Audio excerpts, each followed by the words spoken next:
السلام علیکم ورحمۃ اللہ وبرکاتہ۔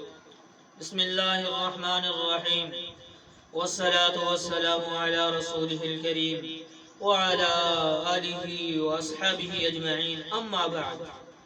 میرے محترم بھائیو دوستو، آج میں نے آپ کو بخار کو اتارنے کا نبوی علاج بتانا ہے۔ نبوی علاج، کسی ڈاکٹر کے پاس جانے کی ضرورت نہیں، کسی پیر کے پاس، کسی مولوی کے پاس، گھریلو علاج ہے۔ گھریلو علاج ہے، بہت ہی آسان ہے۔ اور یہ علاج کس کا بتایا ہوا ہے؟ دو جہاں کے سردار محمد مصطفیٰ صلی اللہ علیہ وسلم کا بتایا ہوا علاج ہے۔ اسے کرو، انشاءاللہ فائدہ ہوگا، فائدہ ہوگا۔ آج بخار ہو، بھاگتے ہیں ڈاکٹروں کے پاس، گولیاں کھاتے ہیں، ٹیبلٹ، انجیکشن لگواتے ہیں، تو ان کا فائدہ جتنا ہوتا ہے اس سے نقصان زیادہ ہو رہا ہوتا ہے۔ لیکن قربان جائیں اپنے نبی پر، کتنا ہمیں انہوں نے آسان علاج بتایا ہے۔ آسان علاج بتایا، جب بھی بخار ہو کہ کیسے ہم اس کو اتاریں، کیا طریقہ ہے، کیا طریقہ ہے۔ تو آج یہی آپ سے بیان کیا جائے گا۔ اور بیان کرنے سے پہلے آپ سے درخواست کی جائے گی، اگر چینل کے اوپر نئے آئے ہیں اسے ضرور سبسکرائب کیجئے، بیل آئیکن کو پریس کیجئے اور ویڈیو کو لائک اور شیئر کیجئے۔ اب چلتے ہیں اپنے ٹاپک کی طرف کہ بخار کو کیسے اتارا جائے، اس کا کیا طریقہ ہے، کیا طریقہ ہے۔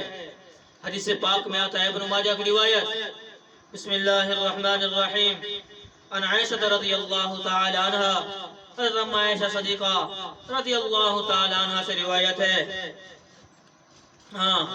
کہ ان النبی صلی اللہ علیہ وسلم، بے شک نبی کریم صلی اللہ علیہ وسلم نے فرمایا، قال الحمى، آپ نے فرمایا یہ بخار جو ہے، من فیح جہنم، یہ جہنم کی ایک بھاپ ہے، جہنم کی بھاپ ہے، فَأَبْرِدُوهَا، بس ٹھنڈا کرو اس بخار کو۔ آپ نے کیا فرمایا؟ فَأَبْرِدُوهَا، حکم کیا، امر کا صیغہ، فَأَبْرِدُوهَا، آپ نے فرمایا ٹھنڈا کرو اس بخار کو۔ کیسے؟ بالماء، ساتھ پانی کی پسی لگاؤ، بخار کو ٹھنڈا کرو۔ آسان علاج بتایا۔ یہ احمق آج کے لوگ ہمارے کیا کرتے ہیں کہ جب بخار ہو رضائی ڈال لیتے ہیں کہ ہمیں پسینہ آئے، بخار اترے۔ لیکن آپ نے فرمایا کہ جب بھی بخار ہو تو اسے پانی سے اتارو، پانی سے پسی کرو۔ قال الحمى من فیح جہنم، آپ نے فرمایا بخار جو ہے یہ تو جہنم کی ایک بھاپ ہے، جہنم کی بھاپ ہے، اسے پانی سے ٹھنڈا کرو۔ ام المؤمنین ام عائشہ صدیقہ رضی اللہ تعالی عنہ سے روایت ہے کہ نبی کریم صلی اللہ علیہ وسلم نے فرمایا کہ بخار دوزخ کی بھاپ ہے، اس لیے اسے پانی سے ٹھنڈا کرو۔ تو مجھے امید ہے انشاءاللہ آج کی ویڈیو آپ کو پسند آئے گی۔ تو اگر ویڈیو اچھی لگے تو اچھا سا کمنٹ چھوڑیے گا کہ آج کی ویڈیو آپ کو کیسی لگی ہے۔ السلام علیکم ورحمۃ اللہ وبرکاتہ۔